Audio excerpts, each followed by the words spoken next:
Start taking it. Learn more. Visit mdriveformen.com. Refine your prime with mDrive. Chris Broussard's upset with me because I'd said earlier today there was a Twitter poll that had the Cleveland Brown fans as the ¡1 fans in the NFL, and I said it was a Twitter poll. So what it really was is most insecure fan base rushing to Twitter to say, we're the best, whereas Steeler fans are like, we're the best. We don't need to rush to a Twitter poll. You know I represent the land. The land. I represent the land, all right? And I grew up an avid Steelers fan. Loved them. Steel Curtain, Lynn Swann, Franco Harris, all that. But Cleveland fans are terrific. Cleveland Browns fans are the best. The dog pound is out of this world. And here's the difference. You mentioned the Steelers. You mentioned Green Bay. Being a Steelers or a Packers fan is like dating the homecoming queen. Everybody wants to date her. She's beautiful. So, of course, you're there. You're loyal. You'll sit through the bad weather, wait for her outside while she's getting her makeup on and to take her out on a date. But being a Browns fan, that's like dating the ugliest girl on campus, and you sport her like a champ. You walk into the cafeteria arm in arm like you got the best-looking girl in the world. Who's more loyal in that scenario? The guy with the ugly girl. He doesn't care. He just loves her for who she is. That's the difference. We love the Browns for who they are in the land. Can you get over the land thing? I like the land. I think that's one of the freshest city names out there. My whole life, it was never called the land. Like an hour ago, it's like suddenly it's the land. Who came up with that? You know I got you. My scenario was great. You had to agree with that. Well, I think there's something to be said about fans. That's why I put Buffalo on the list, because I do think there's something about sitting in lousy weather when your team's not very good. And Buffalo, outside of the Jim Kelly era, has not been very good. But we didn't have a Jim Kelly era, though. Cleveland didn't have Brian Sipe and a Bernie Kosar era. I remember Brian Sipe as a kid. He's pretty good. Kids and all that. Bernie. Yeah, we got close. Ernest Biner, the fumble and all that. Yeah, the Jim Brown era. I wasn't around then, but he was. Yeah, all right, let's go. Before we get to the Lakers stuff, I want to break down. I'm going to go playoffs. Wait, no, let me do the Laker thing first. Let me do the Laker thing first because I want to get to something. I want you to offer clarity to the audience. Yesterday, I think LeBron should have said something. I think somebody should have said something. Nobody said anything. Nobody. That doesn't feel like a grown-up business. No, look, LeBron, you're right. He should have spoken either after the game Tuesday night or early Wednesday morning. Something. I agree. However, what's worse is that Jeannie Buss and Rob Pelinka didn't say anything. Who's running the organization? I've been talking to people around the league. When they showed up, what was it, Wednesday morning after this, nobody knew what to do. Nobody knew what to do. The Lakers are run like it's 1983. They're a mom and pop operation in a league full of corporations. They're behind in terms of scouting. They're behind in terms of analytics. They're behind in terms of all the technology. You would never think that because they're the glamorous Lakers, but they've been running on talent. When Shaq and Kobe were there, they ran on the talent of those great players. And that's what they're still doing to this day. And look, there are people that feel like Rob Pelinka orchestrated a coup to get Magic out of there. Okay? Because now obviously he couldn't force Magic to resign, but Magic referred to all the backbiting, the backstabbing. That was clearly a shot at Pelinka. No question. And throughout the organization, Rob would go all over. Where's Magic? Have you seen Magic? Magic's not here. And letting people know Magic's never around. Okay, so people, and that got to Magic. Magic Johnson, you don't have to put up with backbiting and all that stuff. So Magic's out. The feeling is that Rob knows the Lakers are way behind the times. And so now that, we'll see if he ends up with the power. But now that he has the power, his plan is to get them back up to speed like a 2019 organization should be run. Bring in a GM under him, probably a young, hot GM, because a lot of the older guys don't really like Rob and trust him and may not want to work for him. But bring in a young, hot GM, build up the infrastructure of the front office, just like all the other hot teams are, and then Rob will look like the genius. And that would work out for the Lakers because that's what they need.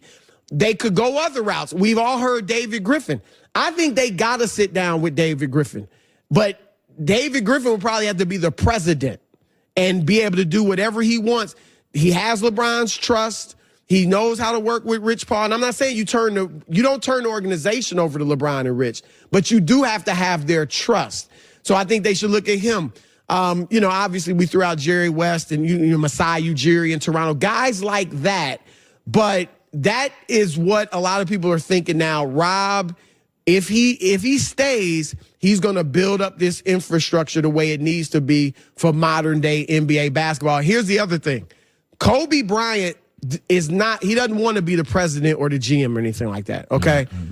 But Kobe Bryant has Jeannie Buss's ear, unlike very few people have. I mean, she essentially chose Kobe over Magic, which is incredible, being how close her and Magic were.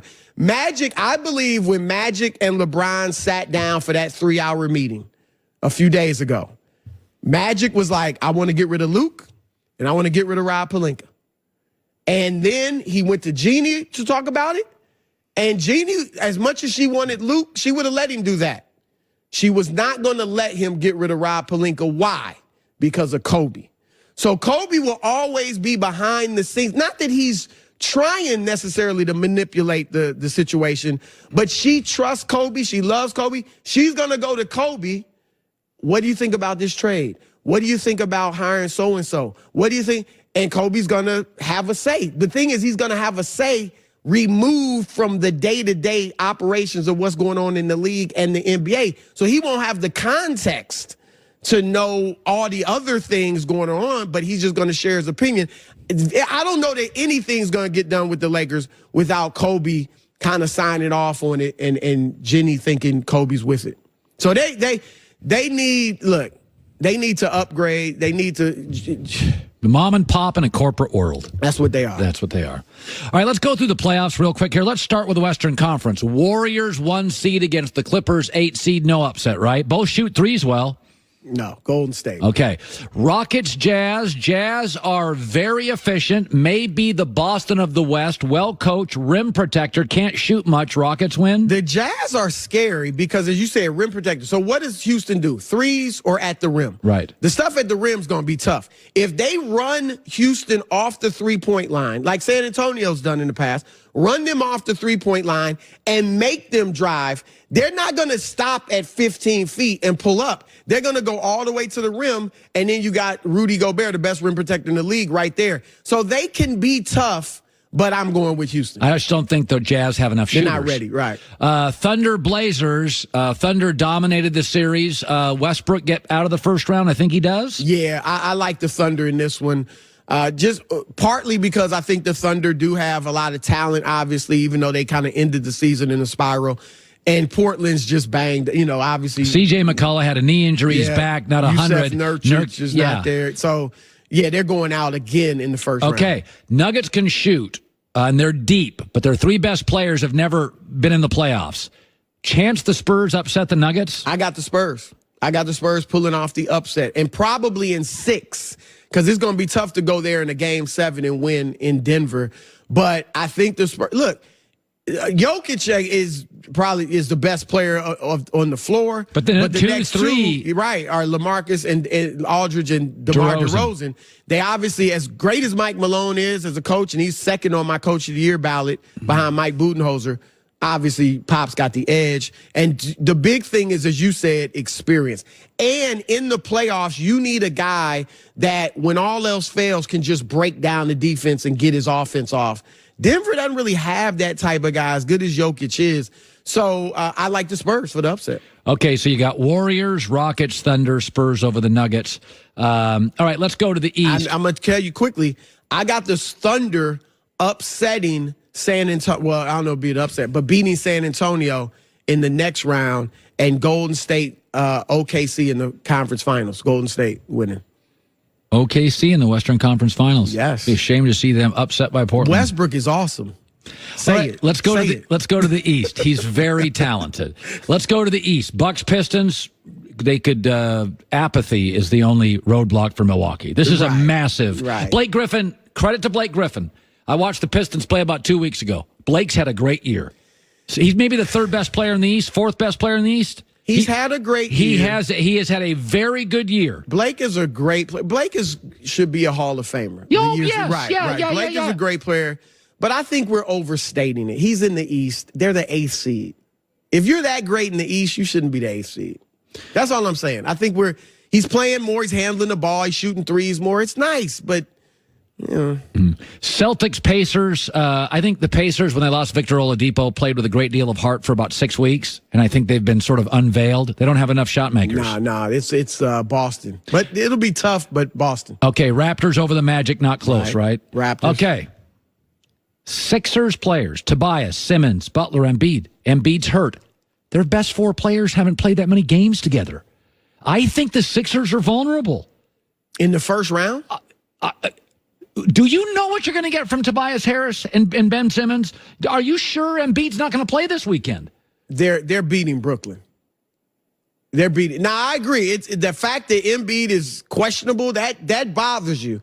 But they'll beat Brooklyn. It might go 6. I think and it's Brooklyn going to be is well coached, obviously, and they're a little house machine. money, little house money. I get it, but none of them have been there either. And there's got to be, I don't care what they say, there's got to be a sense of, we made it. You know, like they're satisfied. I get it. And D'Angelo Russell's your leader, and he's had a great year, but I'll take Philly over. I will too, but I think it's uncomfortable. Yeah, if Embiid doesn't play, if this goes further, they don't have a lot of shot makers. If Redick's not hitting, the only thing, if Embiid's not there, and obviously they're not better without him, but you put Ben in the post even more, and Ben can score down there in the post. Oh yeah. And then it's probably a little better floor space, and everybody's more comfortable with Ben down there low, and you don't have to worry about Embiid on the 3. So they'll get by them. But I'm picking Toronto over Milwaukee in the conference final. What? Because of experience. I hope I'm wrong.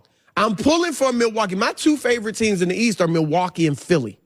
So I would love to see either of them. Talent-wise, yes. Right, I don't trust. Those are my I would love to see Milwaukee get to the finals because I think their length could really give Golden State some they're problems. a great rebounding and great defensive team with a star offensive player. Exactly, and I think they shoot the 3 really well. They could give Golden State some problems. So I hope Milwaukee gets there, but they just have no experience at this level. And Toronto obviously has got great experience with Kawhi and Danny Green. So I'm going with Toronto to win these. Hope I'm wrong.